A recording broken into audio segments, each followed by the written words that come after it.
You're listening to the most fraudulent F1 podcast with Dan, aka Engine Mode 11. I secretly moonlight as Helmut Marko at race weekends. And Blake, aka Brrrake. Echo chambers of farts and idiots on Twitter after races. It's the Engine Breaking F1 podcast.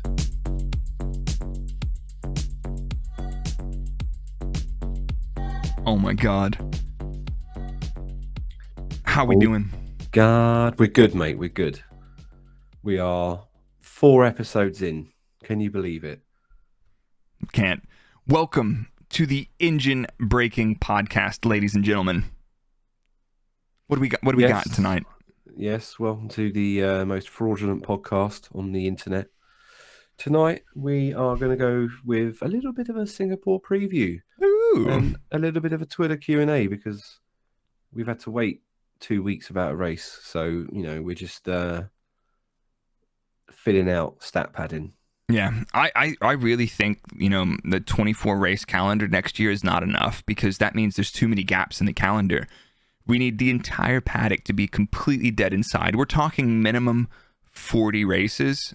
And I think really that's the place so that, you know, us who have nothing better to do with our lives can sit around and watch and talk about Formula One every single week. So welcome to the pod. This is episode 4.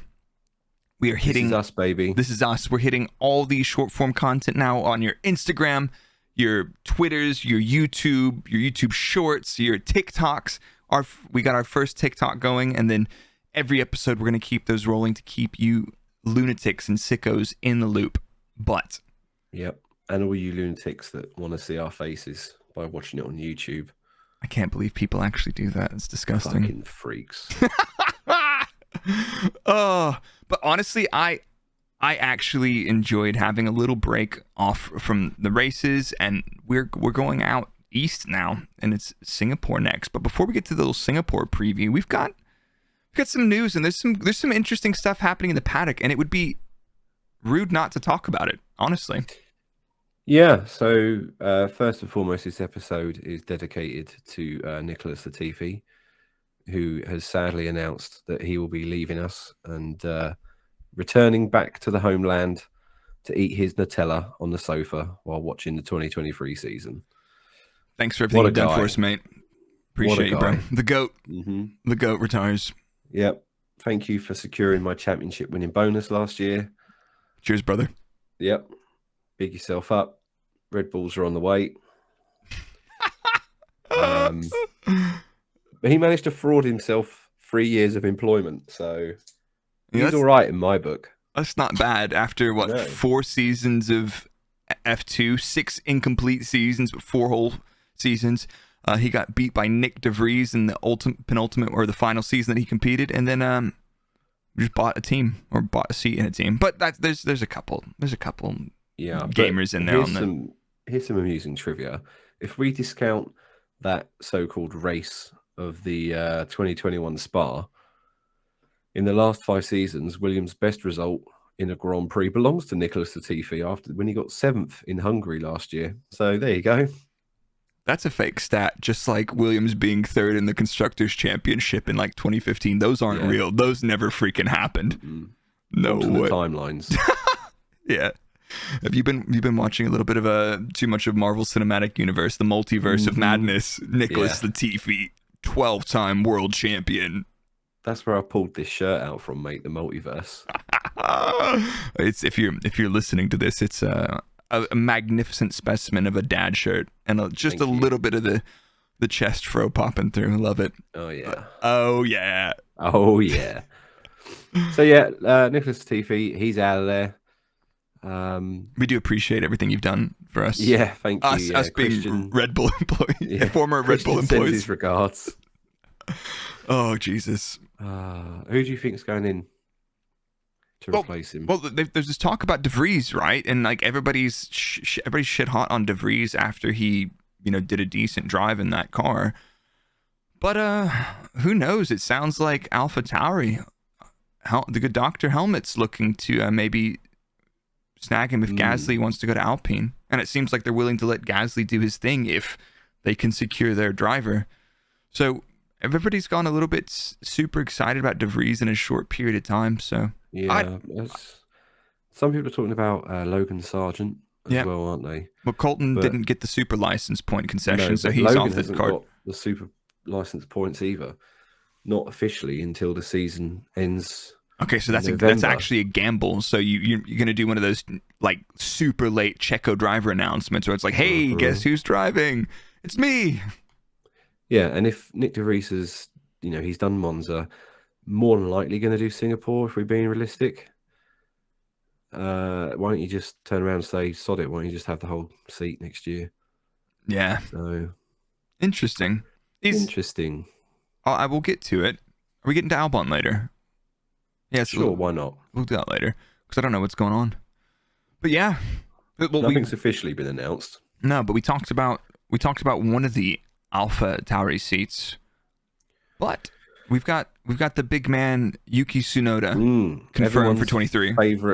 Favorite sweary man, Yuki, secured the bag for 2023. Let's go. He's actually a genuinely nice dude. So I'm every time we talk, I don't hear anybody say anything bad about Yuki except he swears a lot. But I think it's awesome. I love it. Everyone swears a lot. They just seem to specifically clip those sections of Yuki's radio. Like, you listen to anyone's driver radio and you think they're about to get out of the car and start a fight with you. Yeah. Like in F1 Manager, Yuki on his outlap, this car's shit. I'm like, I guess that they've just, that's all the first time you've driven it, son. Yeah. I guess that's all they've got to work with, the audio clips from the track. And it's just like Yuki swearing. Yeah, the car's fucking good. Okay, fine, Yuki. Okay. But anyway. So well done him. Should we start a random conspiracy? Gone. Did he get that to sweeten some future Honda deal? Ooh. Because he has some Honda backing, I believe. That's the impression I got. Because I think Yuki does have some Honda connections. That's not substantiated anyway, but I'm pretty sure he does. So maybe that's a little bit of foreshadowing of future Red Bull powertrains collaborations in the future after the Porsche deal. Somebody got their hand caught in the cookie jar and they said, that's too many cookies. We're going to have to end this relationship early. Yeah, Honda and Christian sat down. They said, it's not you, it's me. They went out, they played the field, realized that the grass wasn't greener, and now they are crawling back. Love it. It's like, please, sir, can we have some more? But I said this last time. It's like the Red Bull Honda thing is so good. It is so good. And then Honda's management decided they want it out. So they're like, okay, fine. It's like, why do they keep hopping out when they're on the edge of greatness? They're about to get their second drivers championship and their first constructors in a while. So, but was it not literally one person high up in Honda that just said, no, I don't feel like it anymore? No. While everyone else was just like, what? That's usually how those kind of thing goes. There's just one person that vetoes it. And it sounds like they've had a management change. And they're like, actually, you know what? Formula One does sound pretty cool. If you guys are going to burn some synthetic, fake, stuff in a couple years. Now we're winning. Yeah, exactly. But change of the guard, maybe a new direction. But these auto manufacturers just seem to be jumping in and out of motorsport, back and forth. Formula E, not Formula E. DTM, not DTM. Sports cars, no, yes, no. I don't know, man. But yeah, it could be a little Yuki connection, a little foreshadowing of the future plans with both AlphaTauri and Red Bull Racing. I mean, like, another conspiracy is Honda considering buying a team? Could Honda buy a substantial stake in AlphaTauri to have a works team and then supply engines to Red Bull? Yeah, I was always under the assumption, and maybe I got it wrong, but I'm pretty sure Marco said in the press years ago that back when it was Toro Rosso, I'm pretty sure he said, look, if anyone gives us enough money, they can have the team. I don't think they've ever been, what's the word I'm looking for? Attached? Yeah.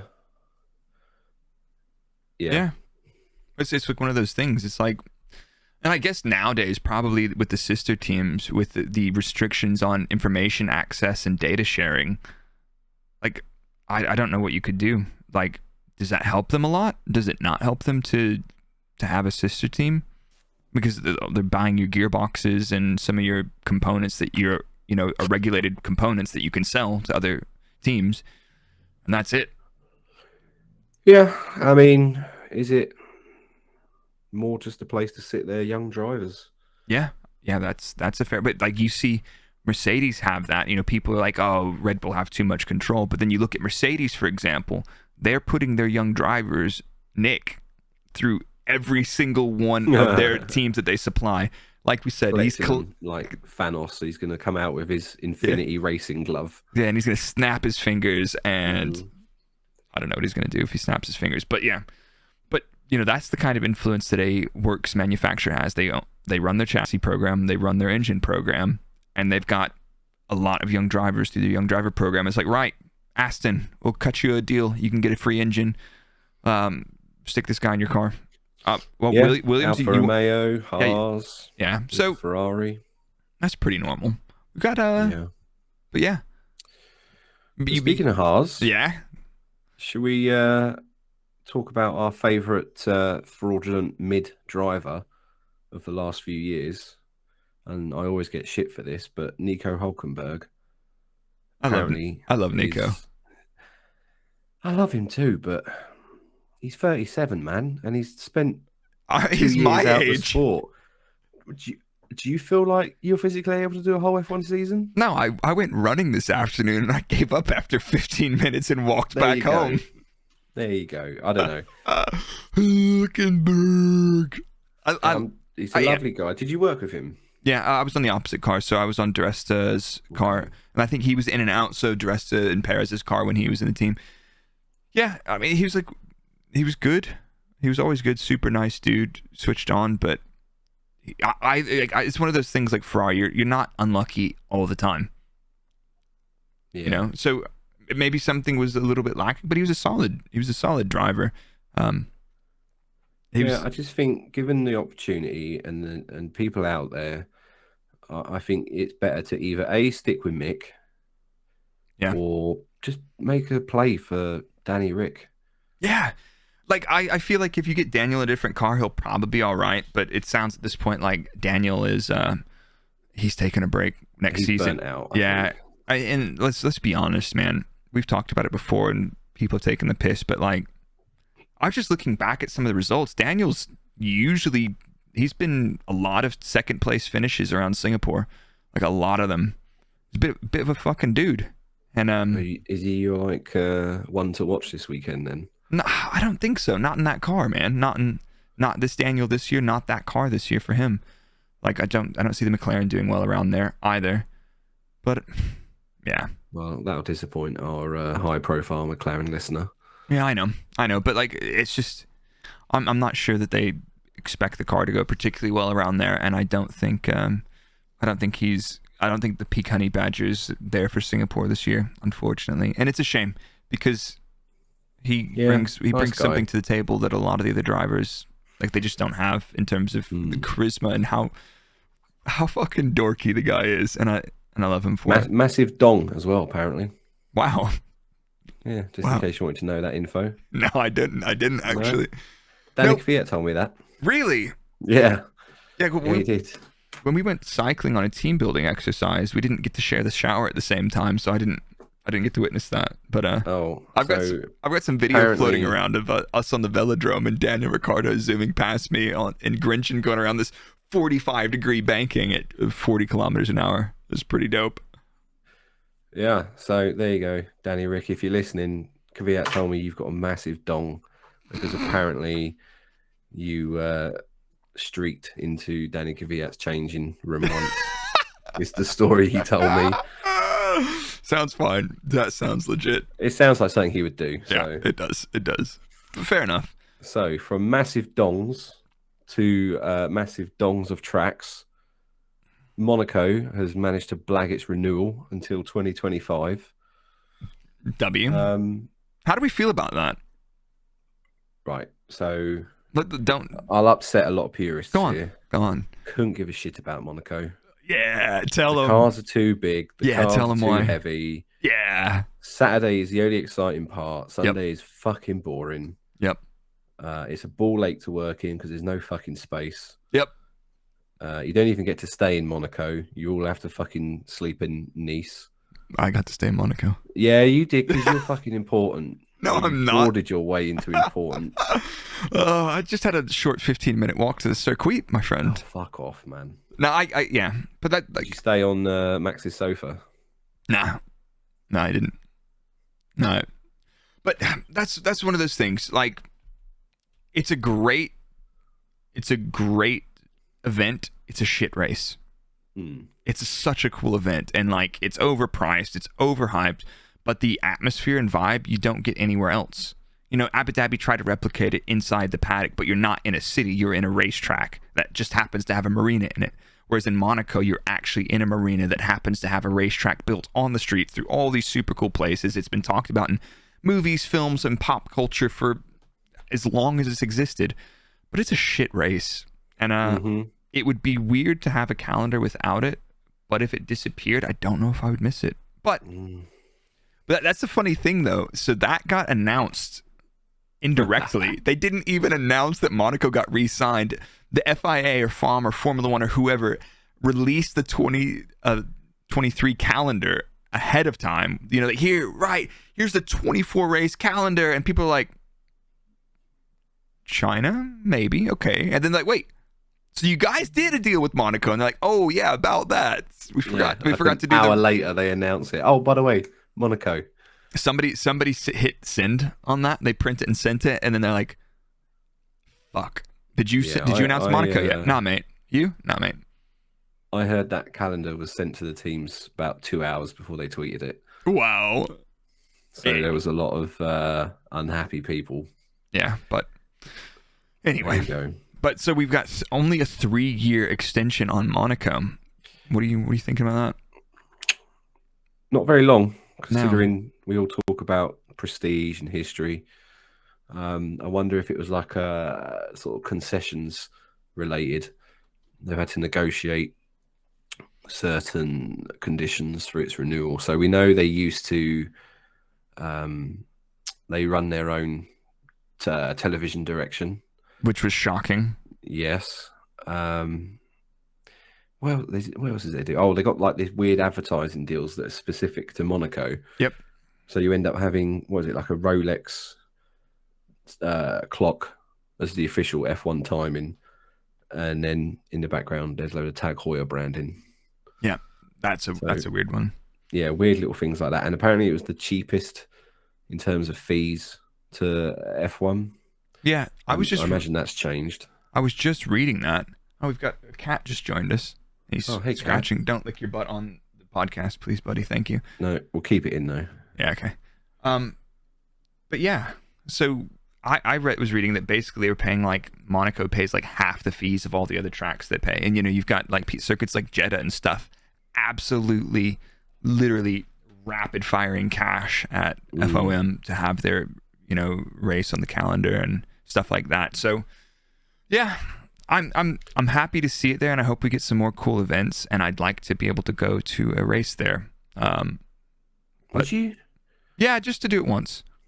As a dork. As like a general punter, or do you want to be blagging paddock? No, I'd like to be a dirtbag, just chilling. Yeah, exactly. Oh, interesting. And then obviously leverage my connections. Yeah, I was gonna say, if anyone's listening that can get us into Monaco paddock, I love the circuit. I've never bad-mouthed it. It's a great race.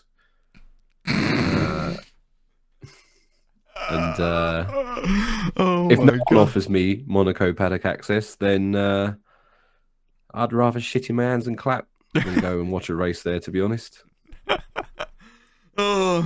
Honestly, I just know a couple of restaurants, and there's a couple places outside of Monaco, and one just into Italy. So it's like I'd like to go experience that and take my girlfriend for a nice day. Life. Yeah, exactly. Life of a race engineer, ladies and gentlemen. Exactly. Love it. Like us slumming senior systems engineers. Yeah, it's like you're staying in the porta cabin in the parking garage, mate, with a like sleeping an bag drive in, not even allowed to stay in the same country. Oh my goodness. Oh. Yeah. Wait. Here's anyway. Anyway. Yeah, sorry, we ranted about Monaco. Some of us are happy, some of us aren't. And some of us don't know how to feel. No, Genuinely. Points. Whoever can guess on a postcard how I feel about it. I've been quite coy about my feelings. Yeah. But that being said, speaking of, and I'll hijack this for just a second, I have bought tickets to the Monaco Grand Prix. I have secured a place. Not Monaco. Sorry. I was going to say, what? I've bought flights to Austin for the Grand Prix. I've got a place to stay for the week, and I have nothing going on, and I am not sure I can find access to the paddock or to the track for a reasonable amount of cash. Like 3-day admission is insane, stupid cash. So I will be in Austin for the Grand Prix hanging out. I'm trying to find some connections to do some cool content at the track, but if nothing happens, I will be hanging out drinking cold beverages and Terry Black's getting some barbecue. So we'll be that getting will around. please the 30% of our podcast listeners who are American, which I found out. Hello. Yep. Hello, fellow Americans. Our number one demographic, American. Love that. Love that. We love you guys. But yeah. So if any of you can get Blake into the paddock again. Yeah, I've had a couple years away. I've had, 4 years away, and I'm ready to go back and feel the pain and smell the race fuel. It's got a good vibe, isn't it? Austin around sort of the in the town or whatever city. Yeah, it's awesome. It's so good. Yeah. I think I've never been myself.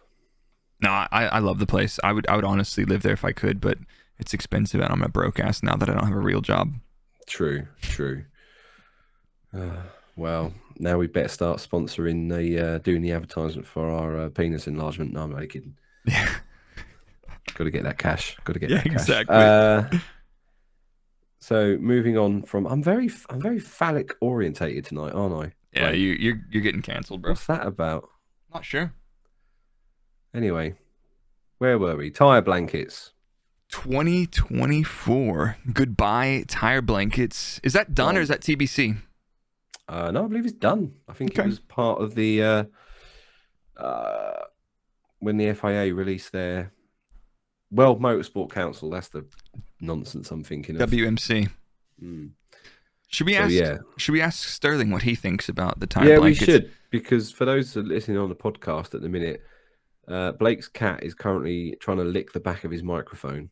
Buddy, what do you think about tire blankets? He thinks they're great, and they're a great way not to waste a lot of race fuel. So that's Sterling's take on it. And if you don't drink the Sneak Energy, buddy, that stuff will send you to the moon. 150 milligrams of caffeine for my cat? I don't think so. No. I actually think ditching tire blankets is a bit of a silly idea. Yeah. I don't really see why we should have cars going out on track which are basically effectively driving on ice for the first lap. So it makes the racing more entertaining. Does it, or does it just mean everyone's avoiding a crash for the one lap? Well, I've heard a couple of arguments, and I'm not. After I heard some of the arguments, I actually took a step back, because the initial take was, it's like, right, in qualifying, you're going to need several laps, push. You're going to burn a lot more fuel. And let's be honest, the race fuel consumption is not a big factor in terms of Formula One's footprint in general. The logistics and everything else are the biggest contributor to that. So whether you do, whether a qualifying run, you can do, out and in, fine. Or, whether, you have to do 3 push laps to get the tires up to temperature to get a lap in. But who knows? Sterling does not agree. He thinks we should ban them because he's a little dork. But, get down, dork. I think a lot of people are saying, take IndyCar for an example. It's actually not bad. You do have a bigger warm-up period. You have different strategies. And my buddy, who's a race engineer, he was like, it's interesting because depending on the limitation of the circuit, you can have the overcut is more viable or the undercut is more viable, and not like this super tight one where like they may or may not work. So my initial impression was it's a waste of time, but it's up to Pirelli to get the compounds right and make them work so that, when you go out on a stint, you're not driving on ice for the first lap. Will Pirelli be able to do it in 2 years? Well, That's a very interesting question, and we'll wait and see what they come up with. But at the end of the day, you're just going to have a lower performance tire overall, I think. I'm not entirely sure on that, but I'm pretty sure that's how that works. Like you'll have to have a bigger window, thus a lower overall peak performance. But does it matter if all the cars get slower by the same margin? I'm not sure. Yeah. Well, the good news is this year the Japanese and the US Grand Prix are going to have P2 extended to 90 minutes for Pirelli to do some testing for this future tire blanketless. So we're actually going to see them running sans tire warmers on some Pirelli rubber in these sessions. I believe it's been extended. Question. I believe it's been extended for this purpose for Pirelli to do some initial testing. Yeah. And then apparently next year, I don't know if this is officially confirmed, but next year all of FP2 is going to be 90 minutes. Interesting. What's your take? I hate watching FP2 when it's that long. I literally, it bores the shit out of me. When I watch FP2, I want to watch, right, let's go medium tire, couple laps, fill out the car, do some setup changes, soft tire, couple laps, and then let them get maybe barely 8 laps on a high fuel run to get a feel for the race. And then you have all these people making all these mistakes, no names Ferrari in the race with their strategy and their pace predictions on different tires. And we have, well, that's not good because it's just, it's Ferrari messing up more often than not, which is bad. But I think it does add variability throughout. That's only accentuated because it's just Red Bull and Ferrari up at the top, and Mercedes is like, well, if you guys fuck up, we'll take those points off you for now. Yeah, thank you very much. Cheers, we'll take it. Yeah, go on. What do you 90 think? minutes FP2. I mean, yeah, I'll take it because when it used to be on in the factory, I used to enjoy sitting around doing nothing for 90 minutes. And when they brought it back down to 60, I was fuming. That's half hour that I lost. So... Yeah, I just don't find them particularly stimulating as sessions to watch because there's nothing happening. It's like it's you're watching the teams with very little insight into what they're actually doing, and you're just making some observations like, oh, there's cars driving around the track now. So what would make it better? If they actually had someone on commentary that had experience with run plans and things like that, so they could actually tell you what the fuck's going on, rather than just. He may be on a push lap. Who knows? Oh, he's doing a burnout in the garage for some reason. So why is he doing that? His curse system's on fire and there's a fuel Bowser on fire. What test is that? Oh my god. Yeah, I don't know. But I just don't. I mute the sessions when I'm doing watch-alongs on my stream on Twitch. Brrrake on Twitch, by the way. Live watch-alongs on the weekend. Yeah. Got to get that plug in. You got to eat. Yep. But no, and we're actually doing this podcast live over here anyway. So if you're recording next week, follow us on Twitter and everything else, and you will know when we're going live. And then you can watch the podcast on YouTube. And then after you're done watching our beautiful faces, you can go back and listen to it. And then if you haven't had enough yet, you can go and consume all of the short form content on Instagram and TikTok and YouTube Shorts. But I don't know, man. I just can't. I can't do 90-minute sessions, bro.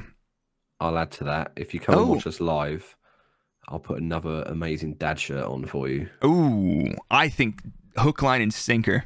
Yeah, if that doesn't get him in, nothing will. Nothing will. 50% of the time, it works every time. Exactly. Is that shirt by Sex Panther, that one? I think it may have a Sex Panther on it somewhere. Oh my god, it is. Look at that. Oh my. Do you know what it smells like? Do you want to smell a vision? Disappointment and cigarettes. Yeah. That's what it smells and day old cappuccino. Yeah. And is that Diet Coke? It is today, yes. Yeah. Go on. Couldn't find any rich energy.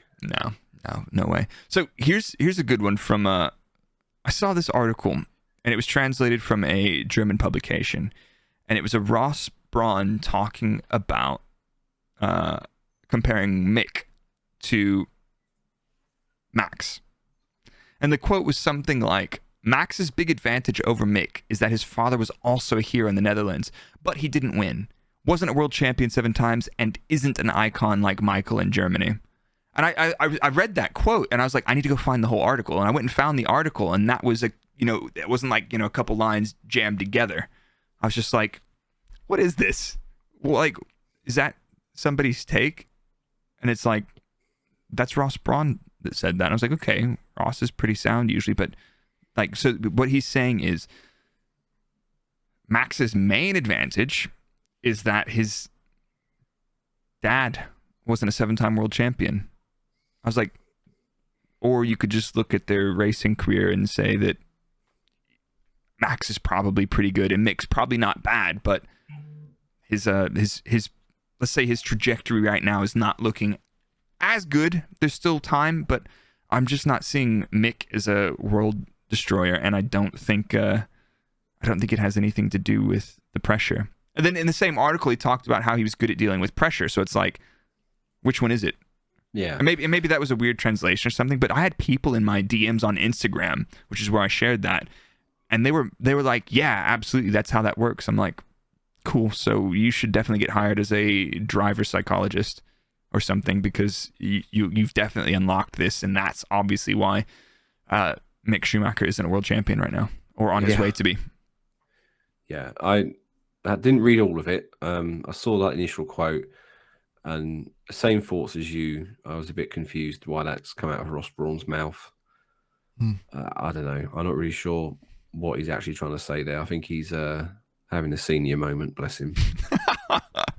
Yeah, but that actually, like, there was somebody slid into my DMs, like somebody I don't know, which is super weird. Like, if it's Twitter, comment, but don't send me a DM on Instagram, man. I don't know you. And he was like, it's because Max isn't very good. I was like, and he went on and elaborating on all this other stuff, and I was like, okay, that's my cue to get off Instagram for the month. Never again. I'm not sharing any more thoughts on that. I thought F1 Twitter was bad. F1 Instagram is... Yeah, so everyone can find Brrrake on Instagram, @Brrrake, and slip into his DMs. He loves it. Please don't. That's Brrrake with 3 R's, but don't. Or offer me your best... We'll do a segment. I'll put up a story later on your best F1 conspiracy theory. Like, Max is shit. He's just lucky. That's not conspiracy. That's fact. Fine, yeah, but he's washed as well and mid. So yeah, mid. Fucking hell, dude. Anyway, should we get onto the Singapore sling? The Singapore preview. We don't have Fraud Watch this week, but we'll just go. We don't. We just wanted some backing to that. Yeah, exactly. The Lemsips kicked in. That's let's go. I'm about to get some sneak energy and just mainline it. Yeah. Singapore last raced in 2019 thanks to COVID. 2019, I can't believe it's that long ago. It's mental, isn't it? I hate you, COVID. Yeah. There's going to be people in here or listening to this that weren't even watching F1 when we last raced in Singapore. That's cool. That's actually pretty cool. Yeah. And if that's you, big yourselves up. Welcome to your first Singapore event. Welcome. It's pretty cool. I like it. I hate driving it in the games because I just bounce it off the walls. Yeah, but go on. But, so, yeah. Apparently, I say apparently, it is, but using your expert race engineering background, you warmed up? You ready? Yeah, we're good. Sorry, I just had to fire up. Why is Singapore regarded as one of the most demanding circuits we visit? It's hotter than a sumbitch, man. It's humid. It's hot. Lots of corners. How many corners are on the track? I don't honestly, I'm a fraud. I don't remember these things. I can look at there's a lot of corners. It's a super physical street circuit. It's hotter than hell, and it's humid as fuck. And that is one of those things where the drivers will tend to lose a lot of fluids through perspiration during the event, and it takes it a bit out of you. I mean, you do have the benefit of Formula One cars do have power steering, whereas like when F2 and stuff would race here, they don't have power steering. Those guys, yes, their races are shorter, but those guys are getting absolutely beasted. But yeah, it is considered one of the most demanding circuits on the grid, specifically for a combination of that. Like Malaysia used to be pretty tough as well. Malaysia was a high-speed track in similar conditions, often raced during the day. Singapore's at night where it's cooled off a bit, but you're walking humid. Yeah, I remember my favorite thing about, not my least favorite, but memorable thing about Singapore is you stay in the city, you walk to the track for most people, right? I would wear a white t-shirt and my shorts, my team kit shorts. Good.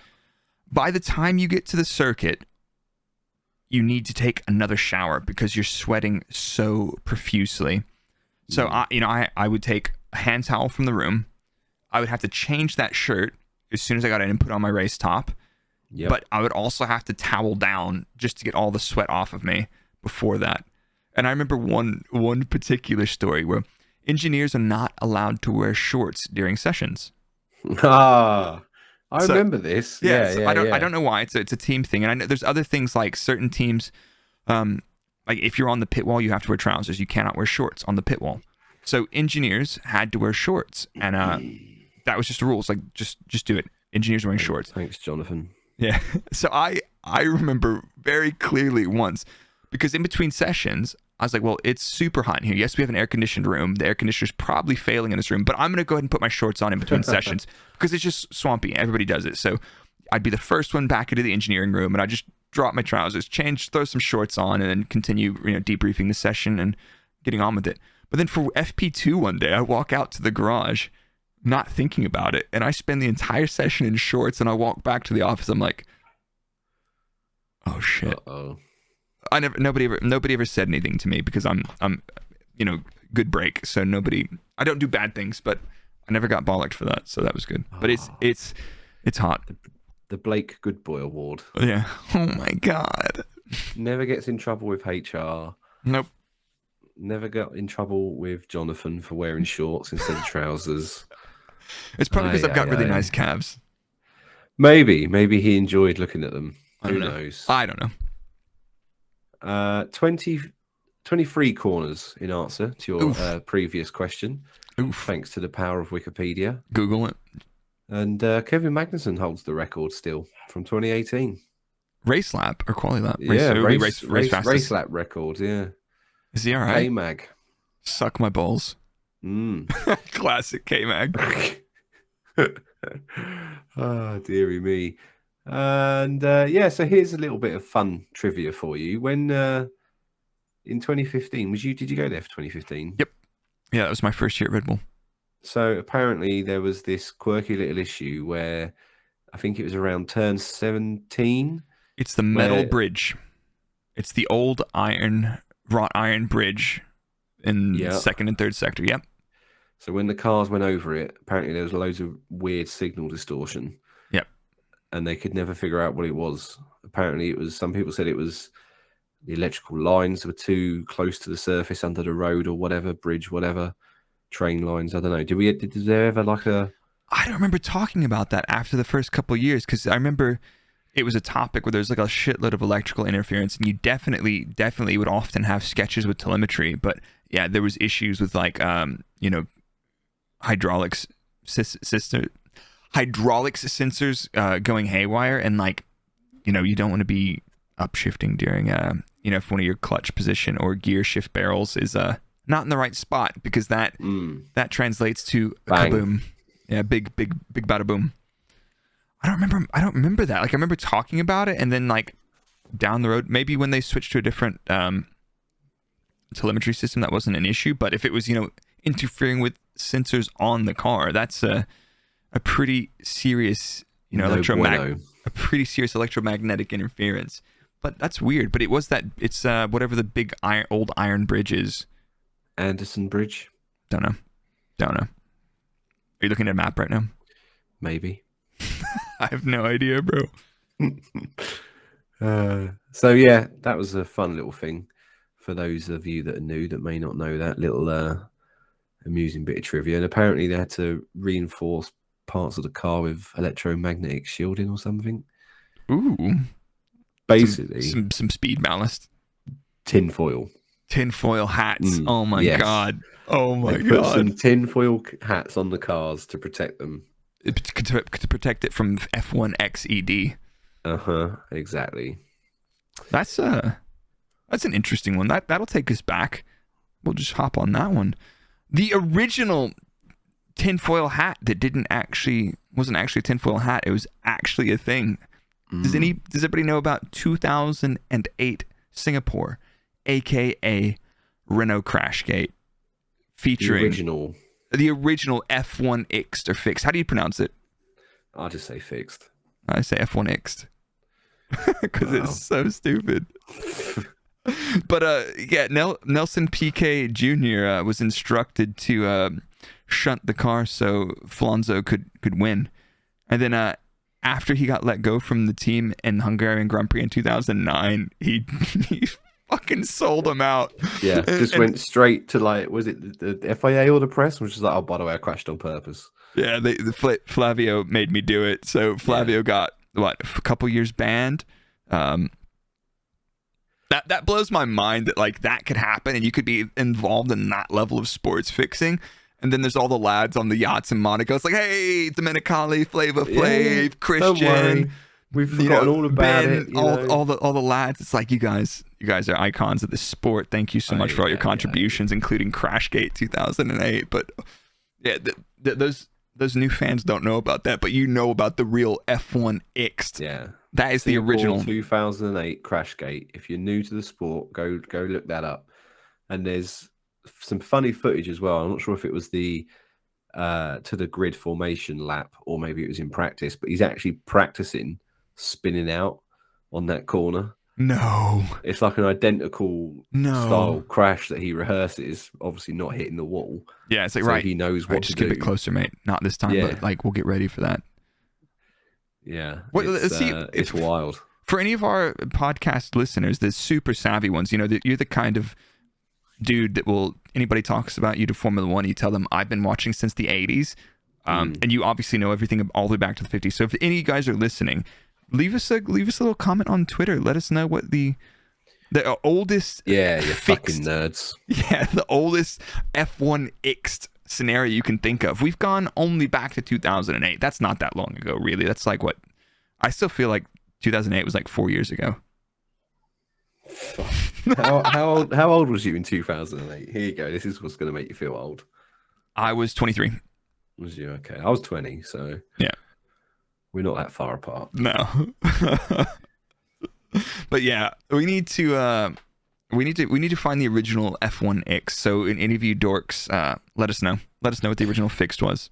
The Prost and Senna crash was probably quite controversial, wasn't it? I suppose. And there was it Michael Schumacher and Damon Hill? Yeah, that was that shunt dive. Yeah. Yeah.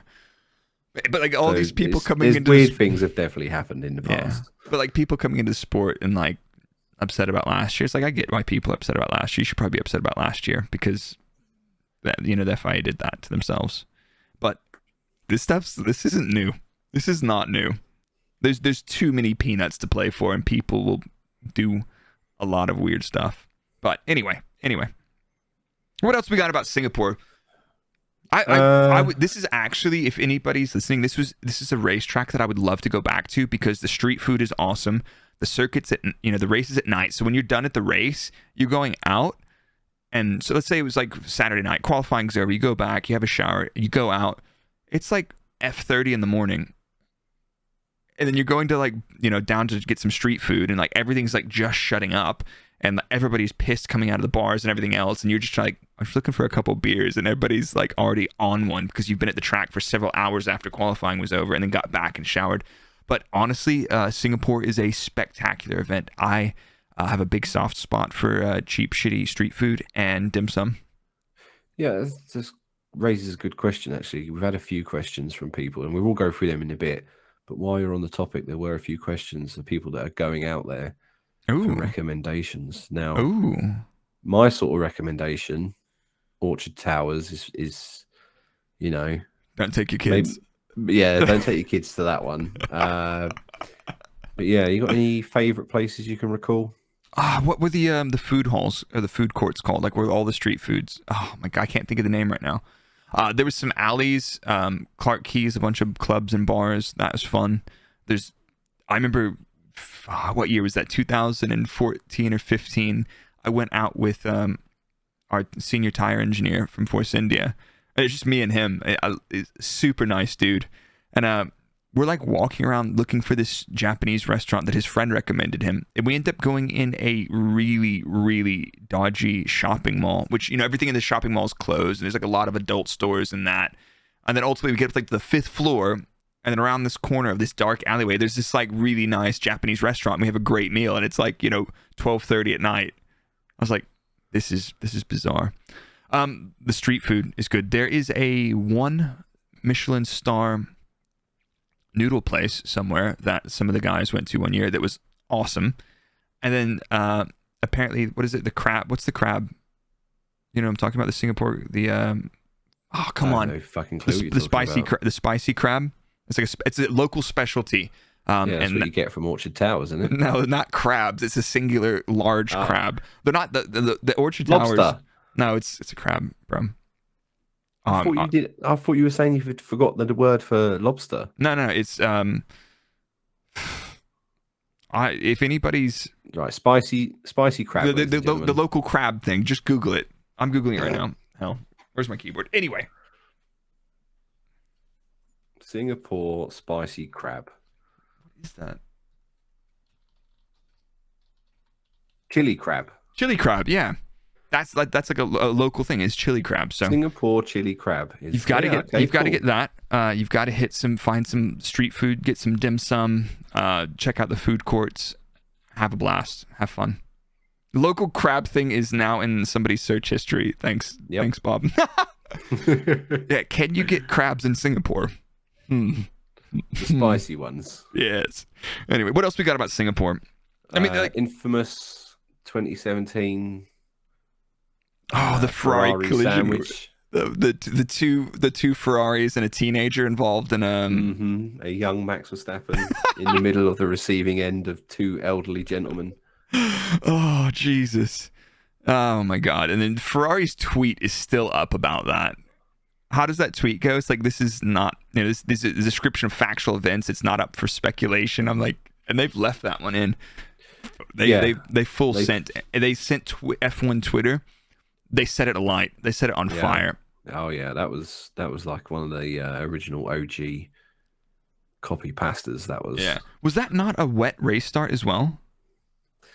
It was wet going into drying, I believe. Okay. Yeah, but like, speaking of, then we might have a little bit of weather this weekend. So that was a moist grid, and we could have some moist Saturday, Sunday action this year as well, which is going to make for a pure fucking chaos in Singapore. Oh my God, I'm thriving on chaos and instability right now in racing. So yeah. So what else have we got? 2008 Crashgate, the famous Ferrari shunt of 2017. There was. Go on. I was going to say there was 2016. So in this is not well known, obviously. So here you go. Here's one of my tales from behind the curtain. Oh my God. You're going to like this. Let's just do a segment for this one. And you may remember this one. Go on. Was you out in Malaysia for 2016? Yeah, boy. Okay, you might be familiar with this if you can recall. So some genius during Packdown of Singapore 2016 left all the racks out in the pit lane, and then there was like this torrential monsoon rain like they get. So some genius decided and didn't not to tell anyone that all these racks were now soaking wet. They got packed into air freight or whatever it was. It was definitely air. If it was IT racks, it was air freight for sure. Yeah. Then they decided, well, when they're up in the air, they're sort of condensating, recondensating, evaporating, Yeah. So by the time they got out in Malaysia, everything was rusted to fuck. They booted up the racks, like half of the kit worked, everything else just blew instantaneously. So Malaysia 2016, the race where we took a 1-2 with who was it at the time in 2016? It'd have been Max and Daniel, wouldn't it? Yep. Yeah, that was a good race. Yeah. That whole event in Malaysia was run on like a hope and a prayer in terms of all the servers and kit in the background. Because I remember having to pull like nearly a 48-hour shift in Milton Keynes in the ops room. Just waiting for things to start blowing up and doing what I can remotely to fix it. Backup plan, reboot, fire it up, finger blast it from across the ocean. Oh my God, dude. That's my happy Singapore memory. Yeah, it wasn't 4 floors then. All right, got you. But yeah, that's one of those things, like those pack downs, if it pisses down. So you're in trouble. Don't put the racks in the pit lane until No. But you know what? These things happen. I'm sure they haven't done it since then. But yeah. No, they just dropped them off of forklifts. But that'll be. We'll talk about that another day. Yeah. So here's something that we've talked about before. I think we'll both have some predictions for this event. But before we get to predictions, this is another one of those high downforce circuits. You will put the biggest, dirtiest, nastiest rear wing barn door that you can on the car to go as fast as hell through the corners. Mercedes have done very well in Hungary, albeit Ferrari had a bit of a shit fight and Max didn't get a lap in. But Mercedes did, George did put it on pole there. That sounds weird to say that out loud. Hungary. Sorry, I lost you for a second there. Oh, okay. I just said Hungary. Russell. Yep. Mercedes, yeah. Yeah. And like that sounds weird to say that. I was like, wait, Russell got a pole this year? Question? Yeah, I forget that too, Yeah. Kind of like Williams finishing third in the Constructors' Championship in 2015. I don't know why that keeps coming back up. That just blows my mind, man. So, Mercedes have gone well in low fuel pace at Zandvoort. They've gone well in low fuel pace at Hungary. 2 low downforce circuits. Now we're coming up on Singapore. People are gassing them up. And I'm thinking they will be closer because we've got, like, for example, at Spa and Monza, the Temple of Speed and the Temple of almost canceled race for the future. Yep. Red Bull, Ferrari were quick in a straight line. Red Bull, surprisingly, not the fastest in a straight line around Monza. They put a little bit of a rear wing on the car there for the race. Yeah, which I wonder if that's because the lower downforce wing. Did you see the DRS actuator kept imploding on it? So I wonder if they had to revert to a more reliable design for that. Ooh, that's an interesting point because when you look back at it, it looks like they did something quite clever because actually putting a little bit more downforce on the car, they had great traction. The Red Bull did go quite well around Monza with a higher downforce package, and Ferrari didn't really have an answer in terms of tire degradation. So, Mercedes, are they going to go well or not in Singapore? I think they will go better than they did in Monza, but unless the wind's too far. Yeah, I think your beard's safe, honestly, mate. Okay. Unless we've got another redhead sandwich. Oh, God. on a 24-year-old Carlos Max and Verstappen. Charles. Yeah, exactly. But they're slamming into Max at the start. Yeah, exactly. It's like, guys, you can go to the club afterwards and slam on whoever you want, but let's. It's a wet race. Imagine that. I don't want to manifest this, but another moist grid start and a DNF turn 1. Well, if that happens, then it's all your fucking fault, isn't it? Really, I've just said it. You've willed this into existence. I said it. I'm also careless, and I thrive on chaos right now. So, true, very true. But I think the only way Mercedes are going to win around Singapore, and Singapore's probably going to be one of their better chances of doing so, is if both Ferrari and Red Bull have a disaster. Because in terms of single lap pace, Hungary is as close as is the best they've done, which is a great qualifying result. But neither the Ferrari or Red Bull really had that hooked up. And yes, they did get caught out and they're on the back foot the whole weekend, but I'm not seeing it, honestly. And if it does happen, I'll happily eat that. But I just don't see it. Honestly, if I was going to put money on it, I would say, look, give me your prediction first. I've gone for Charles for the victory. Race victory, okay. Just to spice things up in terms of the championship. It's all but over, let's be honest. Yeah, it's done. Maybe a little cheeky Ferrari win just to keep people on tenterhooks a bit longer. Yeah, exactly. Max in second, and then a cheeky little Russell shithouse podium again in third. Oh, go on, lad, governor. Blimey.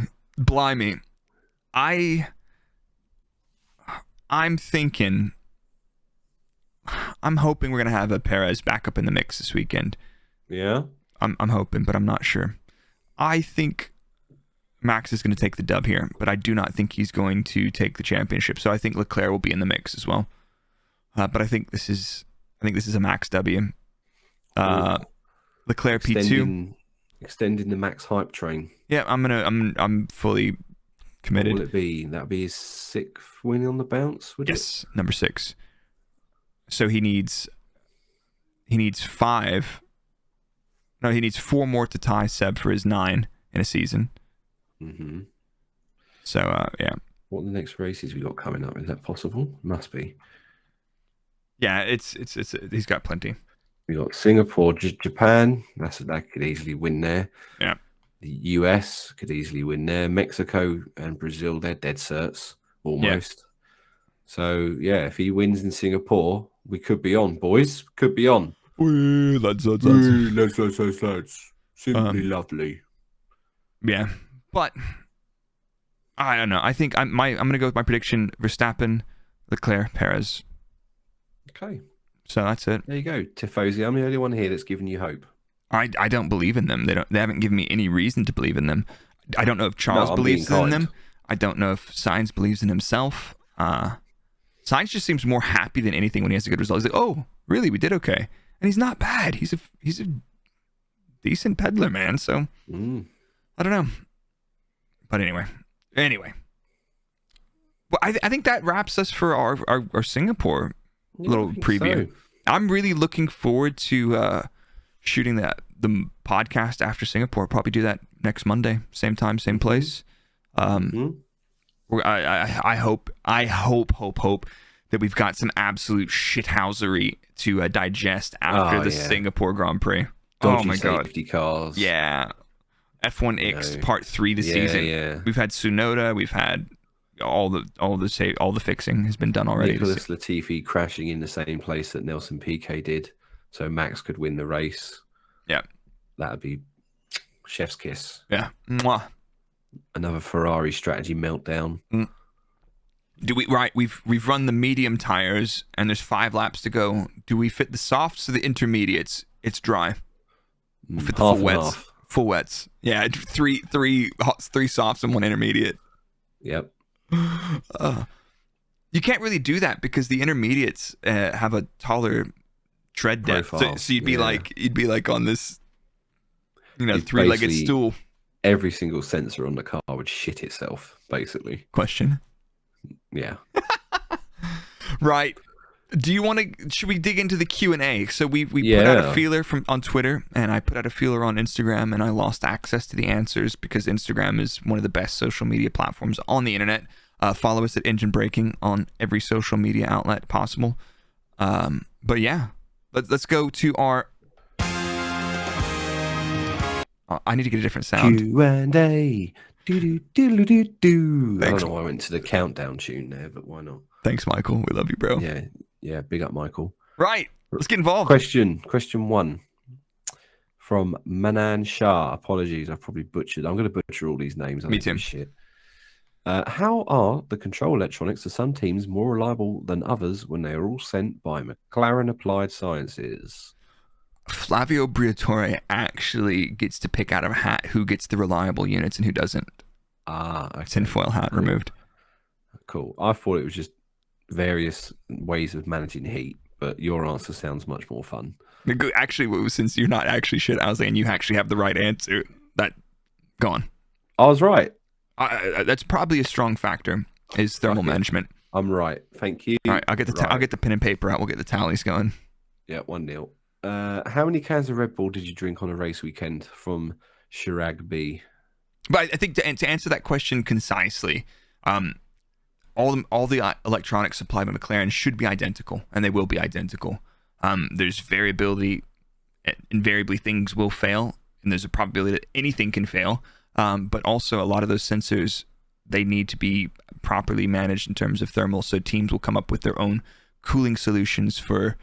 the number of times you sat in the garage and people are like, can we put the ECU fans back in? When those things are stationary in the garage, especially at a hot place like Singapore, you can melt an ECU if you leave it on. It just generates that much heat.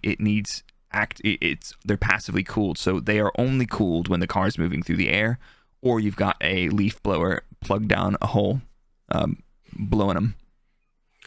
Yeah, and Slaw Dog just said in the chat, even down to the connectors, they're all the same. Yes, mate, they are. Yep. Those will be spec. Parts. Yep. So that is one way that the control electronics will be installation specifics across teams. Yes. So how many cans of Red Bull did you drink on a race weekend, Blake? I tended to go for coffee. In the evening on a Friday night, I really, really enjoyed a Red Bull Cola, which I think some people hate it. I enjoyed a couple Red Bull Colas.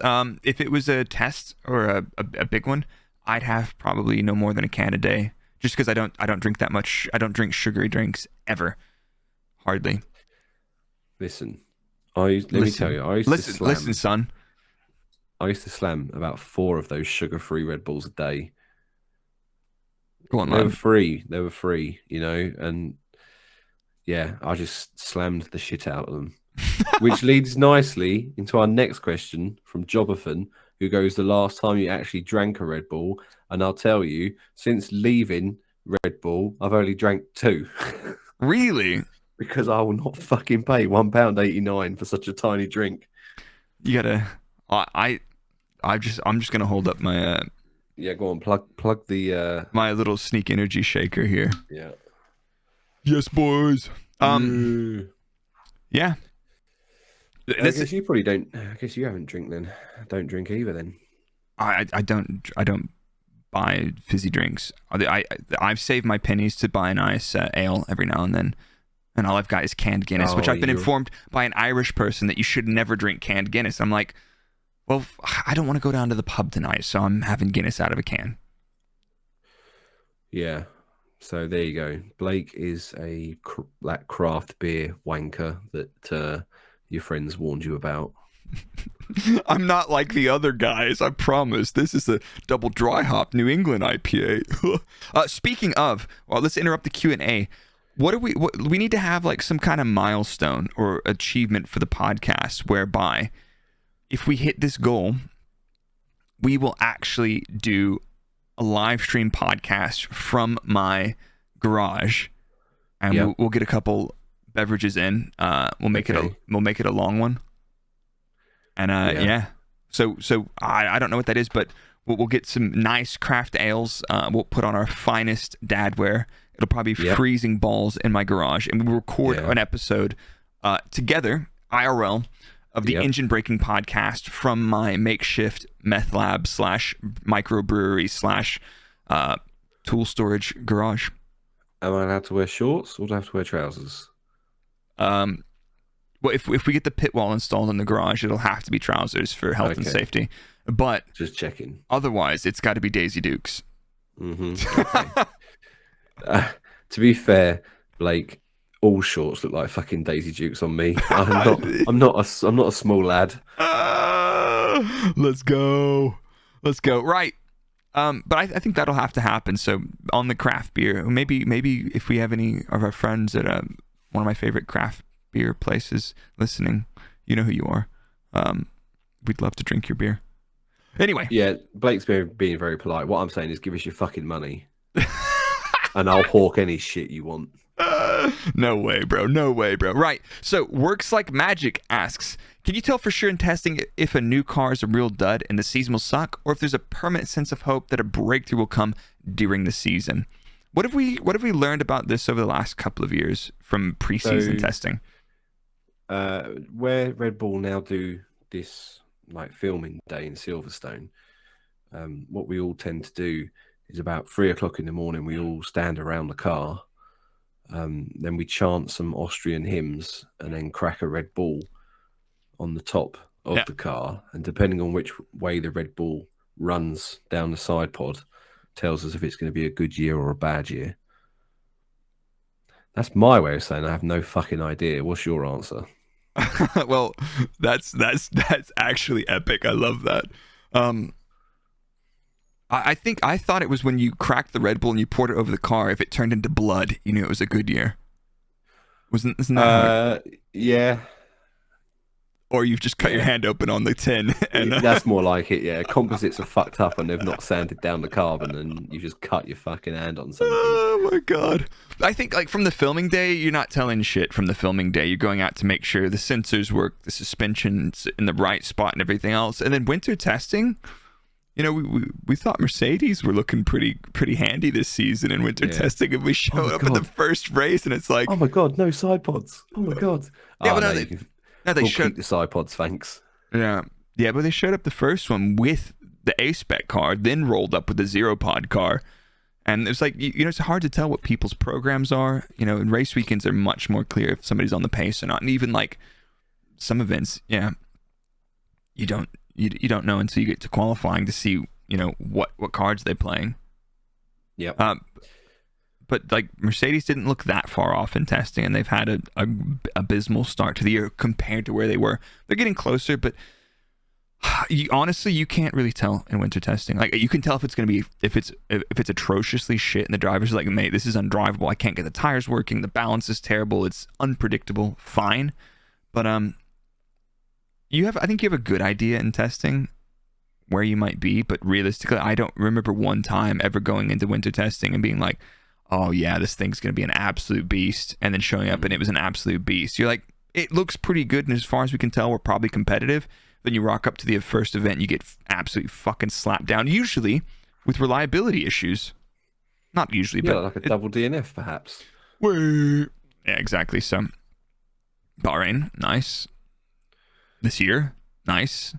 Nearly beating Ferrari in the championship with one driver. Now, nice. Low. Yeah, exactly. So, Guan W, again, butchered that. Don't give a shit. That's actually pronounced Steve, by the way. Steve, okay. Big Steve asks, you both dropped F1 because of the schedule. Do you think the new 24 race calendar, and possibly even more once the Concord agreement runs out, will make it so that the personnel turnover becomes insanely high? It already is high. Ooh. To my knowledge. Yeah.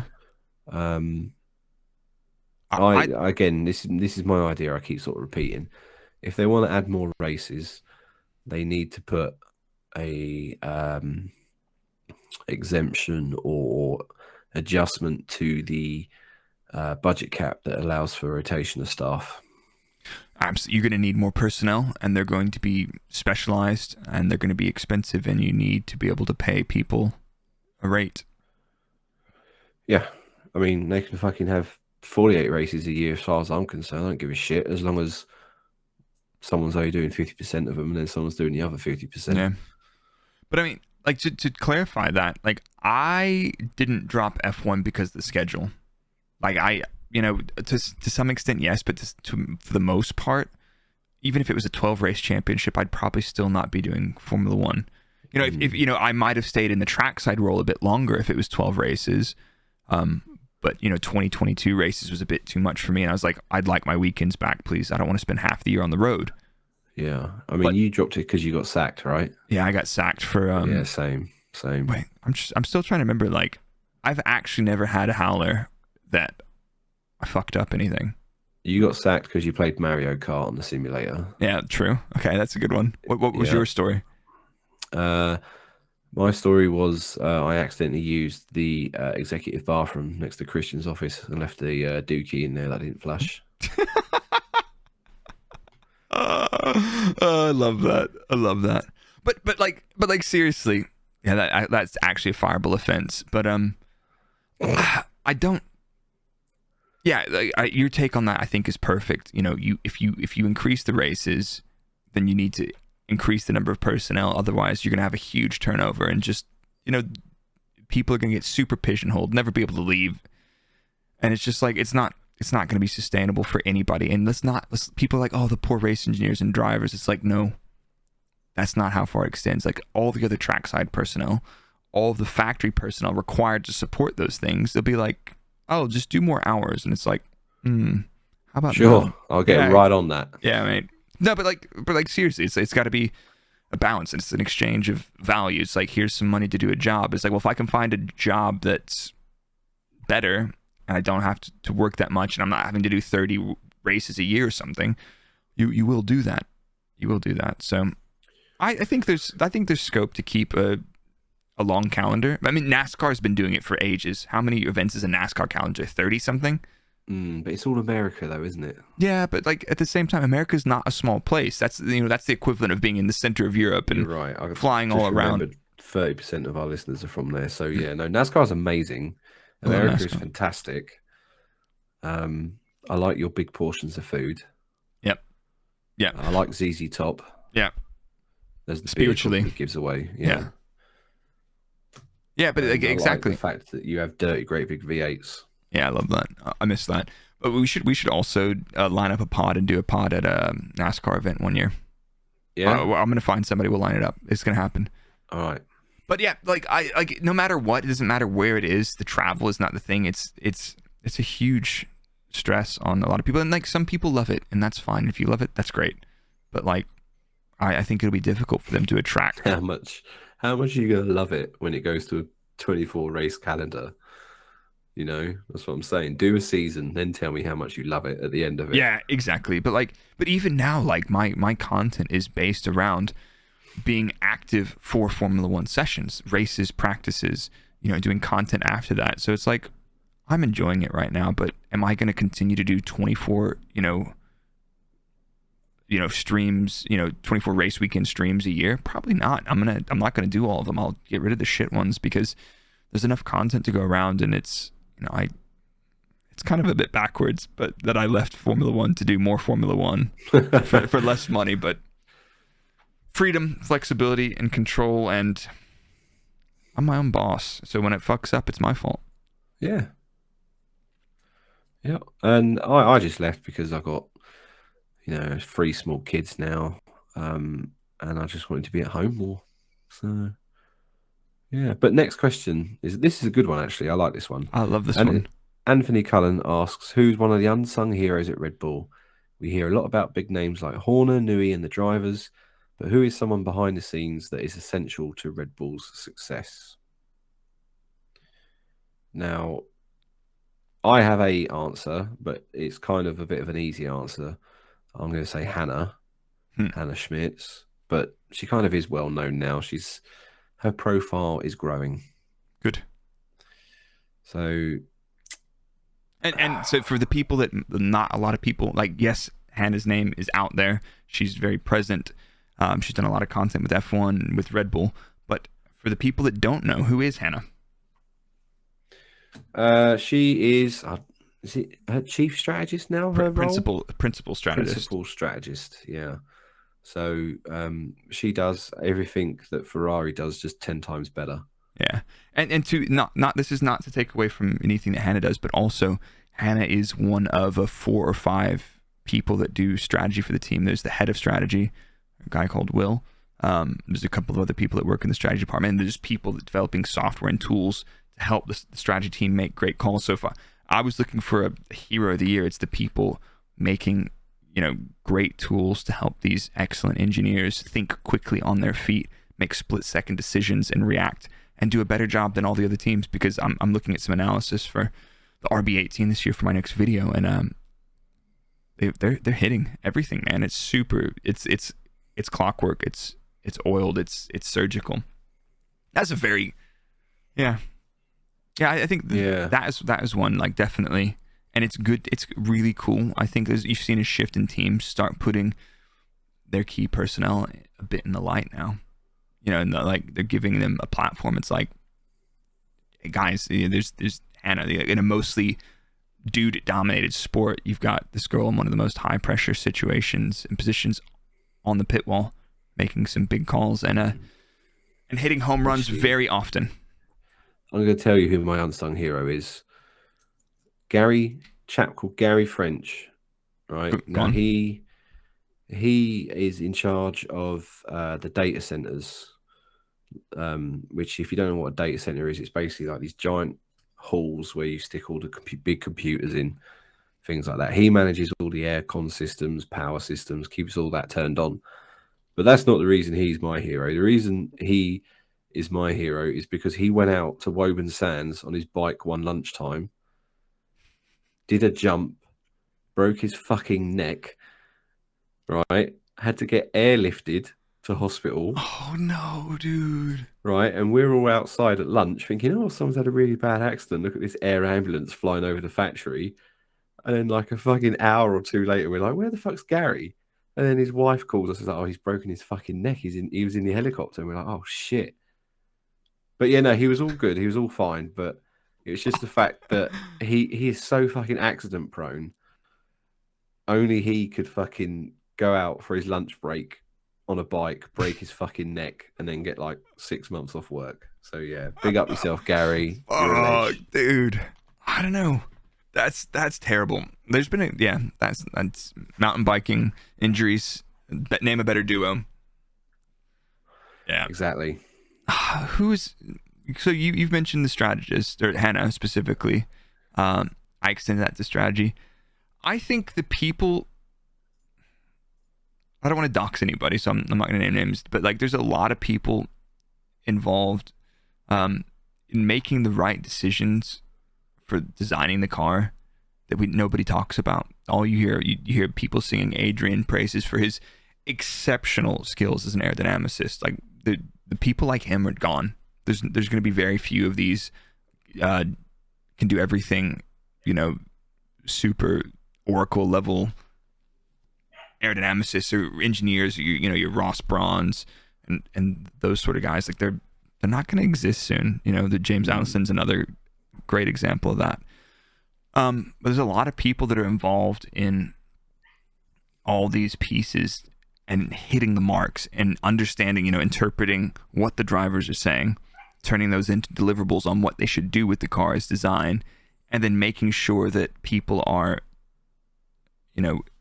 doing a good job with all those tools, simulations, systems. So it's like people, there's a lot of that stuff that people don't appreciate that has to happen in order for a team to rock up with a fucking spectacular car. And if it's not a good car, what are they doing in order to hit the marks and make and deliver upon that? And Red Bull have done a great job with that this year.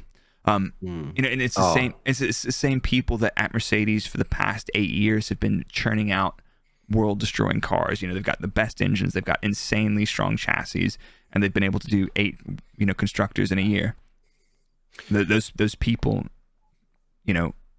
made a huge miss this year at that team, which is okay because after you've done 8, you're entitled to a Joker card. But those are the people that have so much influence over how well that car does, and it's not 1 or 2 people. It's actually probably a handful of people orchestrating hundreds of people to make sure that you're executing and delivering on those designs.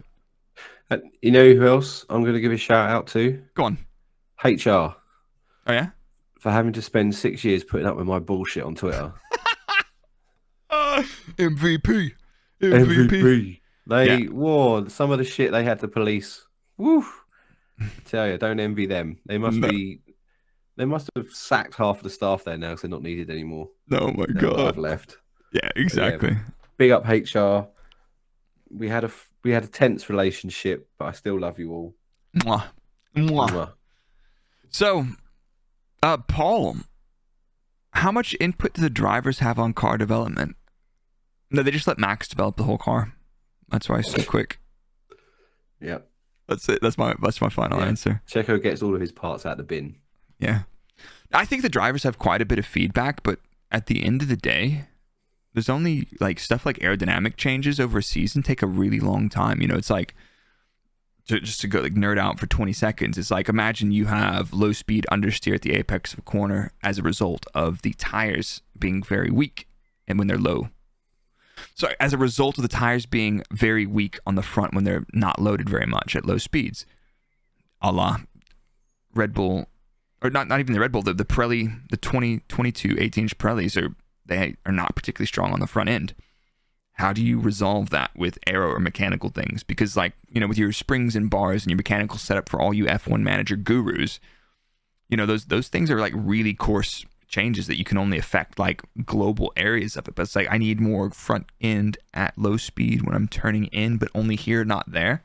Those things take a long time. So the drivers absolutely have a lot of input on that, but then you're completely reliant on having a strong tool chain and well correlated tools and models that let you go from, right, driver says this and I need to fix it here. My tool says I can fix this thing here, but then when you go make that part and put it on the car, does it do that thing? And that's that process that you're always refining your correlation loop and ensuring you have a good hit rate. So the drivers do have a huge amount of input on the development of the car, but in years like this year, you actually had so many unknowns about the performance of the car. One, you'd run some Pirellis on a mule car, and they may or may not have been the exact same Pirellis that you end up racing this season. So you can gather some data on those on an unrepresentative car. You got a wind tunnel model and a CFD model about the aerodynamic performance of the car.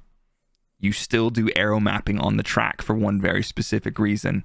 The tools are not always right. And when you have huge regulations, they're likely to be more wrong than a regulation that you've had for 4 years. So the drivers have a huge input into the development process, but sometimes the variables that you're playing with, the unknowns, are huge compared to the drivers. Like, well, I prefer it's like that, and then you show up in testing, it's like, yeah, it's nothing like that.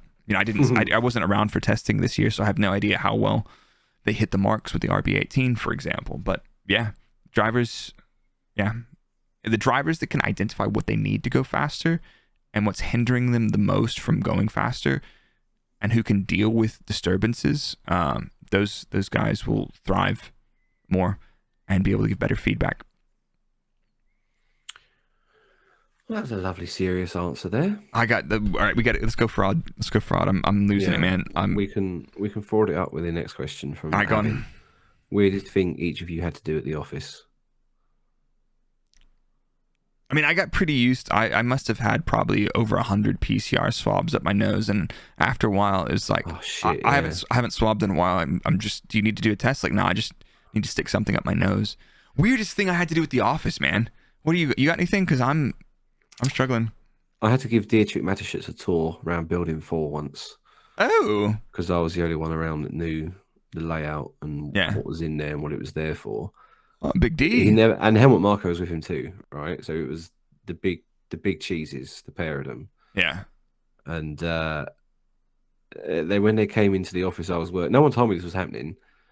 I knew he was visiting the site, but no one told me they were coming to me. So when they came into my office, they just sort of opened the door, walked straight in, and I was just sitting there with my headphones and my feet on the desk. I was like, great, this is a fucking good start. So you will give us a tour now? Yeah, pretty much. So walked him around, showed him what's going on. And Dietrich never said a word. He must understand English and speak English. But he just never fucking said anything. And Helmut Marko, I think Helmut Marko said like 4 words. And then Christian just sort of said, right, thanks. And then away they went. And I was like, okay. Oh, great. My God. And I didn't get fired. Good. That's good. Yeah. How long was that before you left? Because that could have been related. That was like, I was only like in there for like, I say only, that must have been like my second fucking year in. Okay. So, and I managed 6 years out of it. So it took them 4 years to process the paperwork. The weirdest thing, it's not at the office, but this is a really weird one, and it's like a travel sketch, right? So 1 year on the way to Budapest, the flights got canceled from a huge storm. I think this was 2017. So we landed nearby in Bratislava, and we randomly went through the phone book, the freaking yellow pages or something, and found somebody with a van and a trailer to put a bunch of suitcases. I think there's like 8 of us engineers. And we drove overnight from Budapest to Bratislava, or from Bratislava to Budapest. And it's like, what the heck? The guy was like wrapped up in a blanket, like basically hibernating and sleeping while he was driving. I'm like, dude, this is not safe. And I was unwell. I had a cold or something. I just passed out at the back of the van. I said a little prayer. It's like, might not make it tonight. Text my girlfriend. It's like, I love you. This might not end well. I'll talk to you in the morning. Did you ever, at winter testing, get to, at winter testing, they hire out a load of these Volkswagen transporter vans, right? For people that don't know. And what they tend to do is they take a load of the back seats out so they can do airport runs for parts and things like that with them. So all the rear benches and things like that end up getting stacked next to the tyres. So late at night, we used to just sit on these Volkswagen benches with the tyre warmers over us just to keep us going. No, I was usually up in the office, like delirious from not sleeping, from running testing 2 days in a row.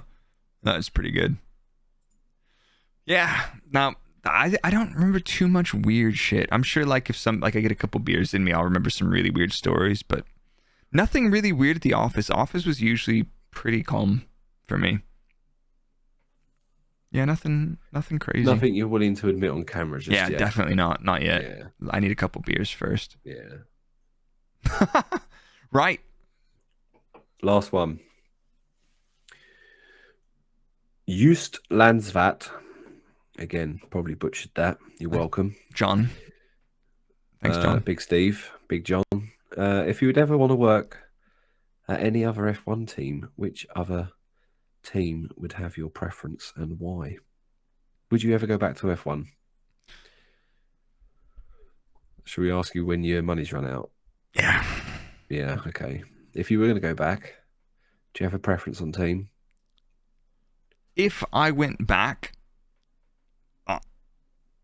I would only go back to Red Bull.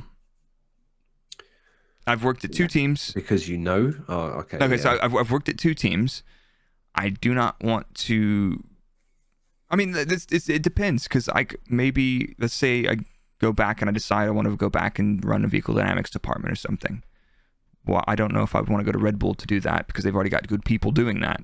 Would I want to go to a team that's, wants somebody a new perspective? Would they have me? Fuck, probably not. Like you've done YouTube for 2 years, you dumbass. I'm not sure. Honestly. I think if I went back to a Formula 1 team, I would only go back to Red Bull at this stage. That's it. That's my take. I know the place. I know the people that work there. I don't have any interest in working at Mercedes. Like, if you have to wear like nice clothes to work, and it's a much more corporate environment, I'm not interested. I have no interest at working at Ferrari. I don't want to move to Italy. That's simple as I don't want to move to Italy. And I think they work pretty freaking hard there, and then they have a couple people throw it all away for them. No, that's not true. That's not. But I don't have any interest in that. That's it. That's me. I'd go back to Red Bull. See, I'm the opposite. I wouldn't bother. No. If I was going to go back to F1, I'd probably only do it for Ferrari because, as troubled as they've been, there is still something very alluring about a red uniform. Yep. That nurse's outfit that you were thinking about, the latex one. Yeah, that's the one. Yeah, I'd love nothing more than for Mattia Binotto to just shout at me in angry Italian. Yeah. Plan F. Dan. Yeah. Plan Question? F. Question? Are you stupid? Question? Yeah, dude. Yeah, I don't know, man. I don't think. Yeah, I get that though. Like Seb Vettel had the same thing. He's like everybody's a Ferrari fan, and I probably would have a while back, but after being out of it, I just don't. Like if I'm gonna sacrifice my entire life to do something, I'm doing it for myself again. I'm not doing it for another team. Like, and if YouTube and Formula 1 content and streaming and everything else don't work out, I can go get a job in vehicle dynamics. Or we could start our own team. We could start our own. I don't have any interest in that. Fraudulent F1. Fraud F1, yeah. Maybe like a spec series. We could run a Formula 4 team or something. But I don't know. Like, I don't really have that much interest in going back into professional motorsport. Like, I'm on the steep end of the learning curve on this again with doing content and stuff, and I'm having fun. And it gives me a lot of different things to do that I wouldn't get to do working a normal 9 to 5. So, a lot more risks. So but you heard it here first. Me and Blake, you'll see us in 6 months at your local McDonald's. Yep, see you there. At least you've got a normal job. I do, yeah, I do. So, people that don't know, I do like IT consulting. It sounds all very big and serious because it's all related to government, UK government contracts, like NHS, universities, councils. But it's different, and I get to work from home, which means I get to spend more time with my family. So, yeah, win-win-win for me. Yeah, speaking of, I need to go spend some time with the cats. It's time for them to be fed as well, because they're going to rip my face off or shit in the corner of my office, which they haven't done yet. No, my kids haven't either. Okay. Oh, that's my eldest. Just left a nice mess by the new RGB lamp, which is gorgeous, by the way. Did we manage to stick to our 1 hour time schedule, Blake? No, we're an hour and a half, but everybody loves it. You guys are Again. absolute frauds. You guys are absolute frauds. So, I think should we wrap it there? Yep. I think that was a long episode. We'd love to hear if you guys enjoyed the episode and you've watched it. Leave us a comment on Twitter. Leave us a review, a glowing 5-star review, and big shout out to whoever left that 1-star review. You're an absolute legend. I want to give you a forehead kiss. Mwah. Mwah. Mwah. And if you're interested in perhaps playing Formula One Manager, but you do not own it, if you go over to our Twitter account, you will see we've got a code to give away. All you've got to do is follow us on Twitter and retweet that tweet, and away you go. You're in the draw. Oh, yes. Do that. And speaking I'll of... do that before we go live next week. Yeah, speaking of F1 Manager, they've just dropped a new patch. So they've changed the tire degradation, some of the pace stuff, and the fuel management. So as an awesome game, I think you've probably spent a bit more time on it than I have, but like as an out-of-a-box simulator game for F1, the game's awesome. And they've listened to what everybody said, and they fixed a handful of the things that they weren't ideal in the initial. They were passable, but it's like, these guys and gals are doing an awesome job with this game, and I cannot wait to play it some more. I'll probably play it a bit more on stream later this week, so I'll let you guys know on Twitter when that's happening. And I'm uploading all the episodes. So we've had some pretty funny ones. I've uploaded all the episodes to Brrrake on YouTube. So Brrrake is my gaming channel, and Brrrake F1 is my F1 content. Do be sure to follow both of those. Dan, where can they find you on Twitter? I think it's the same as your username. Is it Engine Mode 11 with 64,785 followers currently? Yeah, I'm reading it for you. Thank you, boss. Yeah, we're at that. No worries. And just before we go, Blake, I wonder if you could help me answer a couple of questions. What was your primary role when you was a trackside engineer in relation to fuel? I managed the race fuel. I told them when to go fast, when they had to save, and how much they had to save, and stuff like that. Cool. How many times in F1 Manager, Blake, have you ran out of fuel? I've done 5 races, and I've DNF'd 1 car, and I didn't DNF Tsunoda because he was lapped. Get better, dude. There you have it, ladies and gentlemen. There you have it. The most fraudulent pairing of the F1 podcast in the world.